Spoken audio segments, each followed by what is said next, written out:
Hi, I'm Luke, 33, and last spring I found out my father was planning to hand over half the company I'd built to a cousin who couldn't even tell a socket wrench from a stapler.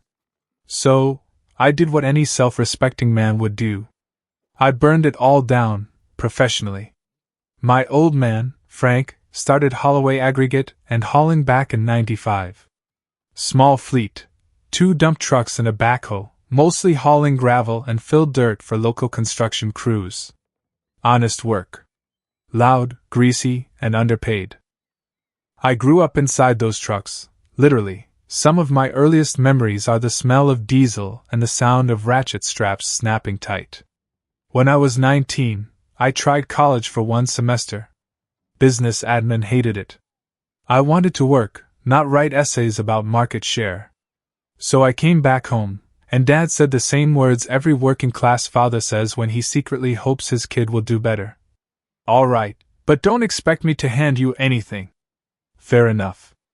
I didn't want handouts. I wanted ownership. Back then, the company was pulling maybe $400K a year, barely breaking even. Trucks were ancient, half the clients paid late, and Dad refused to use anything newer than a flip phone. Everything was paper. Invoices, schedules, maintenance logs, all stuffed into milk crates and coffee-stained binders. I started from the bottom. Shop grunt. Driver. Dispatcher. Learn every inch of every truck until I could hear a failing turbo before it failed. Spent my 20s living on black coffee and overtime. By year 5, I'd taken over operations entirely, routing, maintenance, scheduling, client management. Dad still handled payroll, mostly so he could remind me whose name was on the checks. By 2020, I'd modernized everything: fleet GPS, electronic dispatching, proper maintenance scheduling, online billing, digital signatures. Hired a proper mechanic. Brought in 3 new contracts worth over $1. $5 million combined. We went from 6 trucks to 23 in 3 years. Revenue hit $6. $8 million last fiscal. You'd think Dad would have been proud. Instead, he started talking about keeping it in the family. At first, I thought he meant me. But then he brought up Colton. Colton's my cousin, 36, son of Dad's older brother. Business-minded, as my aunt likes to say, which in our family means has opinions and no calluses. He'd bounced between startups, sales gigs, and some pyramid scheme-looking consulting firm that mostly posted motivational quotes on LinkedIn. But Colton had one thing I didn't: a degree and a way of talking that made old men feel like they were still sharp. Last March, Dad invited him to look at the books. That's when I got suspicious. Then, one Friday, I came into the office and saw Colton sitting at my desk, in my chair, walking Dad through a PowerPoint presentation titled Strategic Growth and Family Legacy Plan. That's when I realized they were planning a takeover. And by Monday, I decided, if they wanted a war, I'd make sure they regretted ever calling it family business. I woke up the next morning with that low, electric kind of anger, the kind that feels like a tool in your hand. Not blind rage. Practical. Focused.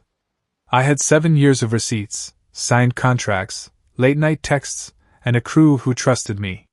If Dad wanted to hand everything I'd poured myself into to a guy who thought hydraulic fluid was a cocktail, fine, but not without a reaction. First order of business: figure out how legally airtight their little power play was. I'm not a lawyer, but I'm not stupid. Spent the morning in the office, my office, the desk that used to be my dad's, downloading every charter, every invoice, every contract I'd ever touched. Old client agreements, signed maintenance schedules, the emails where I personally promised emergency response times. I exported everything to PDFs, labeled folders like an obsessive archivist. Backup in the cloud. Backup on an external drive. Backup on a thumb drive in my pocket. Paranoid? Maybe. Prepared? Absolutely. Then I called my buddy Marco, used to run accounts payable for a regional contractor until he decided spreadsheets were a better career than emotional labor. You seeing what's going on? I asked. He laughed. Yeah. Put the kettle on. I've been wondering when you'd stop playing nice. We met at lunchtime at a Greasy Spoon where the coffee comes with a free sermon of bad life advice. I told him the gist: succession meeting, PowerPoint, Drew without a wrench in a suit energy. He didn't look surprised. 2 choices, he said between bites of fries. Fight them, or make them irrelevant. I liked how that sounded. Irrelevant. Next, I did the thing that actually worried me most. I called the crew. Not an email, not a memo, not some corporate town hall nonsense. I walked the shop floor and talked to people. Not in the "give me your loyalty" way, but in the "I'm honest with you" way. Told them what was happening. Told them my concerns, co-ownership plans, CO appointments, the risk of big, top-down changes nobody asked for. I didn't plead. I offered facts and options. Tommy, the foreman who'd been slinging wrenches with me since I was 16, folded his arms and said, "So what, you want us to quit?" I told him straight. "I'm not asking you to quit your paycheck. I'm letting you know you've got a choice. If the plan goes through, you'll be answering to a spreadsheet jockey who thinks grease stains are a lifestyle choice. If I leave and start something clean, we can keep the crew together, pay better, and run the shop like pros instead of a badly organized band of pirates." You could tell guys were listening. They're practical people. They want to know how it affects their families, their schedules, whether overtime survives the change. I gave them numbers. I showed them the projected revenue increase we could do under a streamlined operation and, importantly, what that meant for wages. Transparency matters. People respect honesty more than promises. By the end of the day, 6 mechanics told me, "If you do it, we're in." Not a mob, not a faction, just steady, clear answers. That's all I needed. I also reached out to clients. Not with threats, not with promises to sabotage the family brand. I called them like I always have, straightforward, technical, human. "Hey, it's Luke. Quick heads up, we might be changing how we operate. If you want continuity, I want to be the guy who provides it." I reminded them of the midnight calls where I crawled under their loaders, of the time we got their site up and running when a storm ate the drive, details you don't forget because they saved someone's contract or prevented a shutdown. People don't pay companies, they pay people who solve problems. 3 major accounts, the big ones I'd nurtured, said they'd at least hear me out. Meanwhile, I started reading everything I could about non-competes and client solicitation. Dad had never required me to sign anything because he trusted me like a man trusts the sound of his own engine. He left paperwork loose and faith loud. That trust had been his mistake. Legally, I was in the clear. Ethically? Complicated. But as Tommy reminded me when I told him my worry, "You built the damn house. You get to live in it or sell it, Luke. Not hand it to a stranger for a medal." At home that night I spread out my plan like a blueprint. Step 1. Secure a small shop, cheap lease but in a good haul radius. Step 2. Lock the crew with written offers and competitive wages. Step 3. Secure critical inventory, filters, seals, specialty tools, so we could be operational in a week. Step 4. Talk to clients and confirm transfer windows. Step 5. Launch. I told Jen everything. Her calm was a steadiness I didn't deserve. She mapped out logistics in half an hour, loan options, equipment rentals, even how to explain to our parents in a way that left no room for "You should have stayed." She didn't tell me to be sentimental. She told me to be smart. "You worked for that business like it was your kid," she said. "You can't hand it to someone who thinks mentorship is a brand name." That weekend I toured a warehouse 3 miles away from our current yard. Rusted roof, cracked concrete, but it had 3 bays and office space that wouldn't embarrass me on day 1. The landlord was old school, handshake guy, which suited me. He took one look at my resume of clients and equipment and said, "You got the work, kid. You good." I signed the lease with Jen's help, putting down our savings and a line of credit she'd quietly arranged in case Dad decided to go scorched earth. Back at the shop, I played along with Dad and Colton for another week. Wore the pressed shirt Dad insisted on. First impressions, he'd said. Sat through strategic planning sessions where Colton used phrases like leveraging synergies and optimizing resource allocation in a serious tone and expected applause. I smiled and took notes, not for the meeting, but for my exit interview. Then I triggered the sequence. On a Monday morning when Drew had scheduled a big, culture alignment meeting, I walked into Dad's office with a folder and a calm I'd practiced in the mirror for nights. I handed him my resignation, not as anger, but as a neat, professional document. I laid out the client list. I told him which mechanics were moving and when. I told him where the new shop was. I told him I'd like a 2-week transition to ensure no one got screwed. Dad looked like the man who'd done the math and realized the sum didn't add up to what he'd been sold. Colton's smile disappeared like someone had turned off his LinkedIn profile. Tommy and the crew filed out one by one to tell their foreman they were leaving. The shop went quiet, the kind of quiet that for years I'd associated with payday after a bad week. But this time it was the quiet of a system recalibrating. On my drive back to the new warehouse, I felt something that surprised me: relief. Not the smug kind, but the relief of a load finally unloaded. The plan was messy. It was personal. It would cost family relationships. But business had a cruel, honest currency: results. I'd spent 7 years earning mine. If Dad wanted a neat, textbook handoff to a suited relative, he could have it. Just not on my watch. 2 miles from our old shop I saw the fleet of trucks lined up, like a column of familiar beasts. The morning sun caught the chrome. I pulled into the new lot, inhaled diesel and possibility, and started signing forms. When the first client transfer email hit my inbox that afternoon, subject line, contract continuity, Rodriguez and Sons to Holloway Logistics, I allowed myself a small, ugly grin. This was the beginning.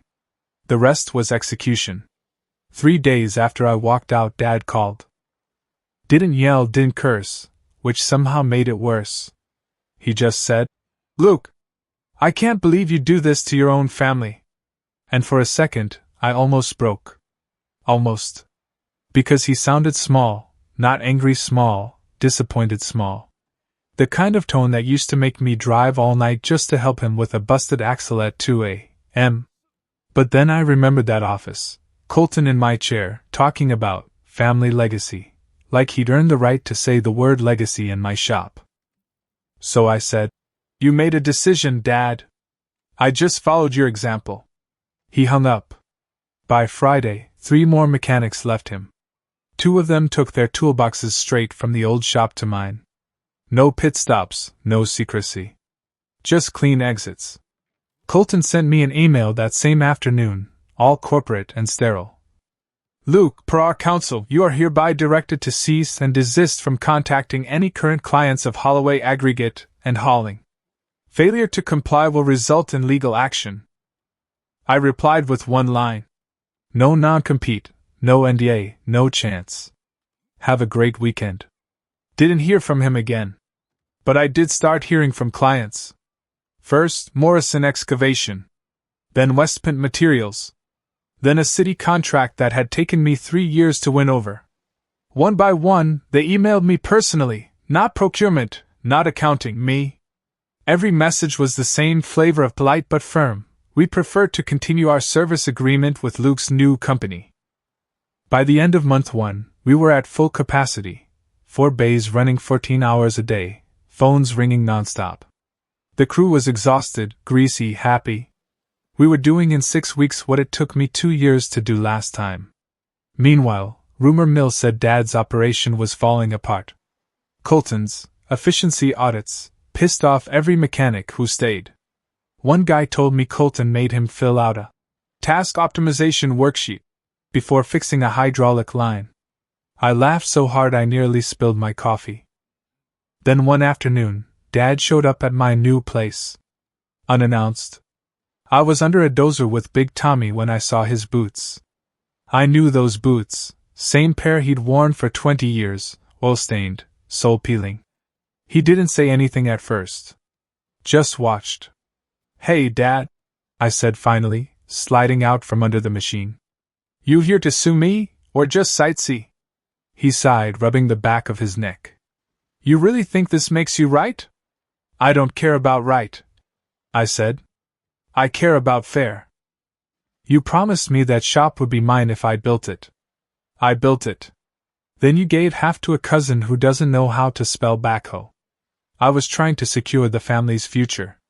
You secured his. He looked older than I'd ever seen him. Eyes sunk in. Shoulders bent. For a second, I didn't see the man who betrayed me, just the man who taught me how to hold a wrench. Son, he said quietly, you're killing me here. That's the thing about guilt. It doesn't hit all at once. It slides in like an old song you didn't know you remembered. I'm not trying to kill anything, I said. I'm just done being used. He didn't answer. Just looked around, at the trucks, the tools, the men who'd chosen me. Looks like you're doing fine without us. I am, I said. But I wish I didn't have to. He nodded once, like he'd been waiting for that line. Then he left. Didn't slam the door. Didn't even look back. 2 weeks later, I got a call from my cousin Alex. Hey man, he said. You might want to sit down. Colton just fired your dad. Apparently, Dad had started missing payments. Colton decided. Operational leadership required a more forward-thinking approach. The same man my father trusted to modernize the family business had kicked him out of it entirely. I should have been angry. I should have felt vindicated. But mostly, I just felt sad. Because for all his pride, all his stubborn loyalty, my dad had finally learned what I'd figured out months ago. You can't reason with a parasite. And that's when I realized, this story wasn't about revenge anymore. It was about reclamation. So I started planning my next move, not to destroy what they had left, but to buy it. Cheap. And I knew I wouldn't have to wait long. I don't like the word opportunity, when it applies to family. It sounds like a vacancy in your chest where loyalty used to be. Still, business is a merciless teacher. When someone mismanages an asset, it creates openings for people who actually know how to run the thing. Colton was making those openings the size of garage doors. After Dad was shown the door, Holloway aggregate and hauling started bleeding in ways it couldn't paper over. Invoice collections lagged. Suppliers tightened terms. Colton tried to keep up with flashy consultants' slideshows and efficiency memos, but the trucks don't care about PowerPoint. They care about timely maintenance, predictable cash flow, and crews who know each other's moves. He'd outsourced the wrong parts and micromanaged the wrong people. The result was predictable: expensive breakdowns, missed deadlines, and clients who smelled instability like dogs smell fear. So I did the math, because that's what you do when you want to turn a mess into a plan. Colton had signed Holloway up for a short-term working capital loan to cover payroll and some vendor invoices. The kind of loan you use when you genuinely have a plan to fix things and you're confident contracts will cover it in 90 days. He used that money on a brand refresh, new logo, new vinyl for the trucks, and a consulting retainer. Classic. Money gone fast, liabilities rising. I called my lawyer. Not to threaten, but to ask questions that mattered. What happens if a bank files a UCC lien? What if vendors repossess equipment? Could I buy equipment from the repo auction and, more importantly, could I bid on the company assets if Holloway went into receivership? His answers were boring and useful. Yes, yes, and maybe. Legalese is the sound money makes when it wants to be careful. Next move was to check the books, public filings, UCC notices, tax liens. Found one. A UCC filed 3 weeks earlier for that working capital line. It was small enough to be solvable, big enough to scare most owners. But there was another thing: payroll tax payments delayed by a month. That's dangerous. Governments don't negotiate pretty presentations. They file liens and send notices, and they do it with a patience sharpened by deadlines. Colton started panicking in ways that were entertaining if you were numbly detached. He called vendors and begged for extensions. He micromanaged mechanics so much they quit. He started offering discounts to new clients without telling anyone because he believed volume could paper over trust. Spoiler, it couldn't. I drove by Holloway one late afternoon and watched the truck sit idle. A forklift hummed in the yard, but not moving anything important. The office door was locked. Colton's car, the expensive one, was still in the spot it had been since the showy first day. He'd spent capital on vanity and was now hemorrhaging the operational kind. So I put together an offer. Not a hostile takeover, not a revenge rap sheet. A clean, calculated purchase plan to buy back what was essential and prevent a bank or a stranger from picking up the tools and selling the pieces. I envisioned 2 columns. What I wanted, the client contracts, 3 bay doors, 8 truck chassis, shop tooling, goodwill in the local market, and what I would pay. The kicker, the company itself was overleveraged on paper, and its liabilities made a 1-to-1 buy unrealistic. My plan was surgical: buy the revenue-generating assets, leave the debt where it belonged, and stitch the business back together without the bad managerial DNA. First, I called the bank's local branch manager, the one who'd been nice to me years ago when Dad first refinanced the truck. We weren't friends, but bankers remember numbers and people who can keep them. I laid out a pitch. If Holloway falls to default and the bank liquidates, the region loses clients, jobs, and tax revenue. If I buy key assets now, with a quick loan and immediate paydown of the payroll and vendor exposure, the bank recovers more, and the local market stays intact. He asked about collateral. I told him I had existing contracts that covered loan servicing and a proven track record. He asked for projections. I gave him conservative ones. He wanted references. I gave him 3 clients and the names of the mechanics. He called back the next day with a term sheet. That term sheet was the sound of leverage swinging back into my hands. They'd provide a short-term bridge loan to let me buy a package of assets and contracts at a negotiated price, provided vendors and the bank agreed to a staged settlement. They'd prefer not to be in the repo business. I preferred they not be in it either. Next, I negotiated with the vendors. That was where I slowed down and did the gritty work, sat across from the supply reps, admitted the situation, offered them more transparency and prompt payment if they would roll stock invoices into the staged buyout instead of repossessing supplies. For people who understood margins, a guarantee of payment beats the risk of repo and legal fights. Then I did the hardest thing. I called Dad. Not to grovel. Not to gloat. To lay out the plan and give him room to choose. He'd been in hospital bills and shame and had been pressing me to fix this, like I was a vending machine for family redemption. His voice was small but steady when I explained the asset purchase. I don't want to sign anything that sells my name cheap, he said. I wanted them to be family. I didn't want to sell it to some stranger. I told him I wasn't asking him to sell. I was offering a way to keep jobs and pay the bills without Colton siphoning the life out of it. He agreed to talk to the bank, to sign off on a limited transfer of specific assets if it meant the yard didn't blow apart completely.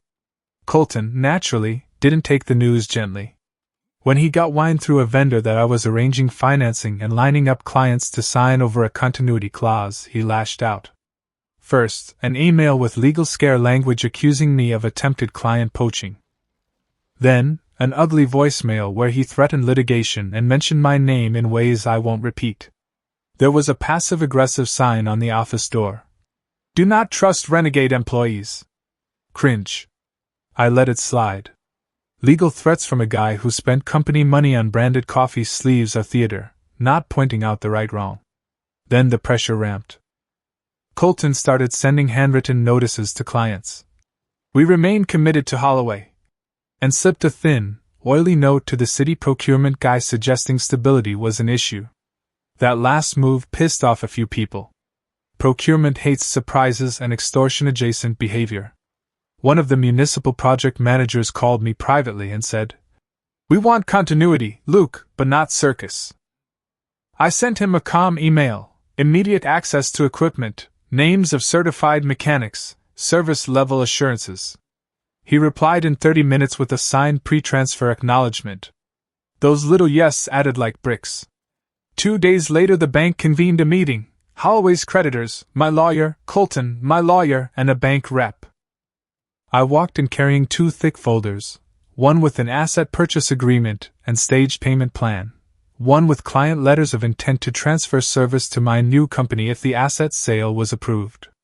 The room hummed with the dull electricity of a negotiation about to decide people's paychecks. Colton tried to posture. He argued that the company name and all assets were his to manage as the appointed CEO. He waved a stack of invoices at me like evidence. The bank rep calmly laid out the math: unpaid payroll, upcoming tax assessments, and a loan covenant Colton had inadvertently violated. The math didn't like Colton's excuses. At one point, Dad looked at me. No words. Just a look that was complicated by regret and a strange kind of gratitude, as if he had been given the chance to hand the steering wheel to the son who actually knew how to drive. He signed off on the limited transfer form with a hand that shook. Colton slammed his pen down and stormed out, promising legal action. For the principal. Which is rich talk for someone who'd already spent the principal. We closed the deal on a Friday afternoon. The bank wired funds to the payroll and vendors first, a 2-day priority for moral reasons more than legal ones, and then assigned the asset package to my company. I remember the sound of the electronic confirmation pinging my phone like a little bell of permission. That night at the new shop, we fired the grinders up and ran engines like they were celebrating. Mechanics clapped because the schedule had cleared and because their paychecks would stop being a question. Clients called to confirm slot times and deadlines, and we answered each one in the way that had always mattered, with straight talk and a plan. Jen popped champagne in a paper cup behind the office and laughed like a person who had been betting on a stubborn horse and watched it finally sprint. But the victory antlers were still tender. Colton's lawyers filed 2 motions within 48 hours, one alleging tortious interference with business relationships, the other alleging misappropriation of trade secrets, this one especially funny because he didn't know what our trade secrets were beyond being honest. The bank braced for legal wrangling, and some vendors, spooked by received legal letters from Colton's counsel, wavered. And then, the thing I hadn't fully paid for emotionally, my mother called. She'd been quiet through the whole thing, left to her own devices to stew in the family narrative Colton had been whispering to her. Your son is stealing from family. Your other son is betraying your father. She said it like her ribs were a cage, and she was trying to be the only one inside it. Son, she said, voice brittle. Are you sure you did the right thing? The line hung. There's a particular kind of loneliness when your numbers are right but your family feels wrong. There's also the cost of setting a boundary that becomes a permanent fence. I told her what I told Dad. I paid to keep the jobs, Mom. I paid to keep people employed. I didn't take anything that wasn't mine to take. If I hadn't moved, the trucks would have been sold to the highest bidder next week and the crews would be out on the street. She didn't say anything. Mom rarely argued when facts didn't change the narrative in her head. She hung up quietly, the kind of soft click that feels like a door closing when you thought it would stay open. When I locked up that night, I looked at the rows of our truck keys hanging on hooks, some new, some dusted like trophies. They represented more than revenue streams. They represented people who trusted me, nights I'd been called out for emergency fixes, the kid who'd choose the shop over bars at 19. The keys jangled in my pocket like coins you earned.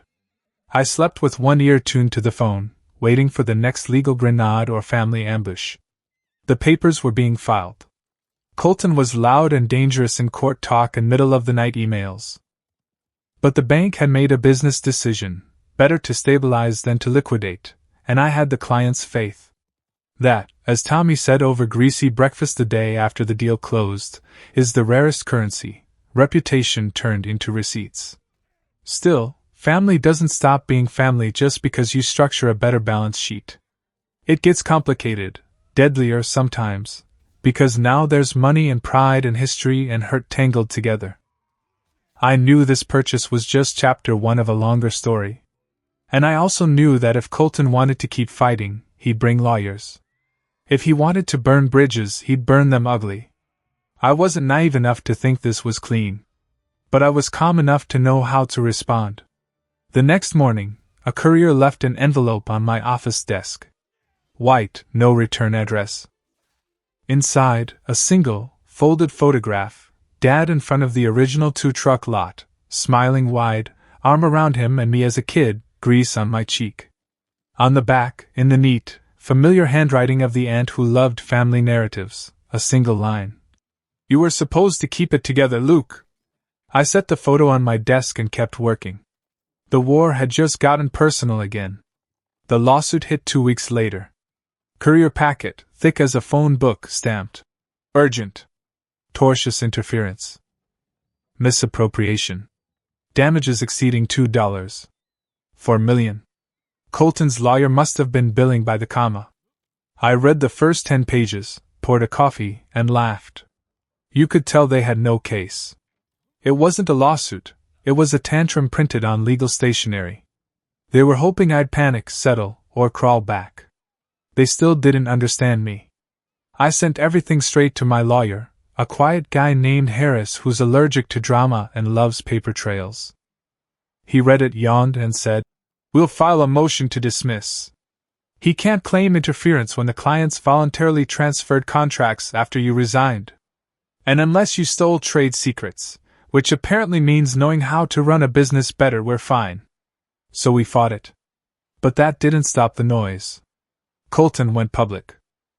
He ran to local trade publications, gave interviews about rogue family members sabotaging small businesses, played the victim like he was auditioning for a Hallmark pity special. I didn't respond publicly. Didn't post a thing. But my clients did. They left reviews. Dozens of them.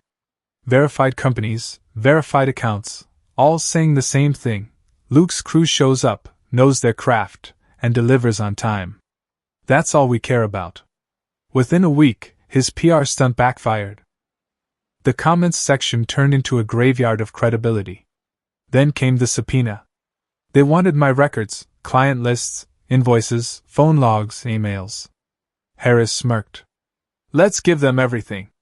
Organized. Indexed. Easy to read." We delivered 23 binders. Every time-stamped email, every signed service order, every contract termination letter from clients who'd left them of their own free will. Colton's lawyer called 2 days later asking for a meeting. Translation: they wanted out before a judge laughed them out of court. We met at the same mahogany table firm Dad had used for decades. Poetic, really. Colton sat across from me in his usual uniform, overpriced suit, undercooked confidence. His lawyer did most of the talking. "This entire situation has caused tremendous reputational harm," the guy started. "My client is willing to withdraw the complaint if what?" I asked. "If you cease using the Holloway name, transfer 3 of the contested client accounts, and issue a public statement acknowledging misunderstandings on both sides."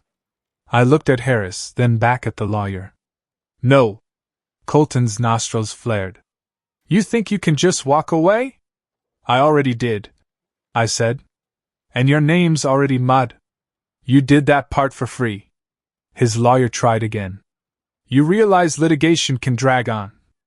I have cash flow, a client base, and proof. You have debt, a brand no one trusts, and invoices you can't pay. You really want discovery? Fine. Let's do discovery." Even the lawyer knew what that meant. Discovery would expose the unpaid payroll taxes, the missing vendor payments, the rebranded trucks financed through loans Dad co-signed. Colton paled. Harris leaned forward. "Here's our counteroffer. You withdraw the lawsuit with prejudice, sign a mutual non-disparagement clause, and issue a statement acknowledging that Luke acted lawfully and in good faith to preserve client continuity. We'll each pay our own legal fees. If not, we file a counterclaim for defamation and damages to reputation." The room went quiet. Finally, Dad spoke. I hadn't even realized he'd come in. He'd been sitting in the back, thinner than I remembered, oxygen tank by his chair. His voice cracked just enough to make everyone else lower theirs. "Colton," he said, "you've done enough damage. Sign the papers." Colton turned red. Uncle Frank, you can't. I can't, Dad said, voice sharp now. You nearly bankrupted the company I built. Luke may be stubborn, but at least he fixes things. You just broke them. He slid the pen across the table. For a long moment, Colton just sat there, jaw tight, eyes darting like a man looking for an escape route that didn't exist. Then he signed. That was it. Case dismissed. Non-disparagement signed. Holloway Aggregate and Hauling, or what was left of it, was officially dead. The bank repossessed 2 trucks. Vendors picked off the rest. Colton disappeared into whatever LinkedIn graveyard XCOS go to when their buzzwords stopped paying rent. Dad stayed quiet after that. Didn't apologize. Didn't congratulate me either. He just called one day and said, "If you ever want to use the old yard, it's yours. Not the company. Just the dirt. I think it wants you back." I drove by that weekend. The lot was empty. Cracked asphalt, rust stains where trucks used to park. I stood there for a long time, listening to the quiet. That's when it hit me, this wasn't victory. This was inheritance by fire. You don't win against family. You survive them. And surviving felt better than winning ever did. A year later, Holloway Aggregate and Hauling was gone for good, dissolved, auctioned, erased. The bank sold off the remaining assets for pennies. The sign came down, the lot went up for lease, and the company my dad started in '95 existed only in old invoices and oil stains. Meanwhile, my company, Ironline Logistics, hit $11. $2 million in annual revenue. 27 trucks. 58 employees. 8 contracts locked for the next 3 years. But I didn't celebrate with champagne or press releases. I bought a new lift for Bay 4, gave everyone a bonus, and took my crew out for steak and beer. They deserved it more than I did. Dad called me that night. His voice was rough, but lighter than I'd heard in years. "I drove by the yard today," he said. "Which one?" "The new one. Yours. You could have come in." He chuckled softly. "Didn't want to get in the way. Just wanted to see it. It's real impressive, son." "Thanks." There was a long silence, then he said quietly, "You were right. About everything. About Colton. About how I treated you. I thought I was protecting the family by keeping everyone involved. I just didn't see I was cutting you out. It wasn't an apology, not exactly. But it was enough. How's your health?" I asked. He laughed, short, honest. "Stable. Guess spite's keeping me alive. Guess it runs in the family." He coughed out a laugh. "You turned out all right, Luke. Better than I deserved." That was the last time we talked business. After that, we kept it simple: sports, old truck stories, the weather. The kind of conversations that didn't bleed. 3 months later, I got a call from my aunt. Dad passed quietly in his sleep. Heart finally gave out. No drama, no ambulance lights. Just gone. I went to the old lot that night. The one he'd offered me. The sign was down, but the smell of diesel still lived in the dirt. I stood there with a cup of gas station coffee, the way he used to, and let it sink in. He built something from nothing. I built something from the wreckage. Same blood. Different lessons. The funeral was small. Mostly family, a few old employees. Colton didn't show. Rumors said he'd moved to Arizona to start consulting again. Fine by me. Mom tried to make conversation afterward, but I think she finally understood. Family dinners don't fix certain kinds of damage. She hugged me anyway. When I went back to the shop that Monday, Tommy had the crew waiting by Bay 2. On the wall, freshly welded, was a new steel plaque. It read, "Legacy isn't what you inherit. It's what you build when no one believes you can." Underneath it, dedicated to Frank Holloway. 1955 to 2024. I didn't say anything. Just nodded, swallowed hard, and got back to work. Because that's the thing about revenge, it's loud. But peace? Peace is quiet. It's the sound of engines starting on time. Crews showing up because they want to. Invoices paid early. It's walking through your own yard at dawn, hearing the clatter of wrenches, the laughter, the hum of something alive that you built yourself. That's legacy. That's family, the kind you choose. And for the first time in my life, I didn't need anyone's permission to call it mine.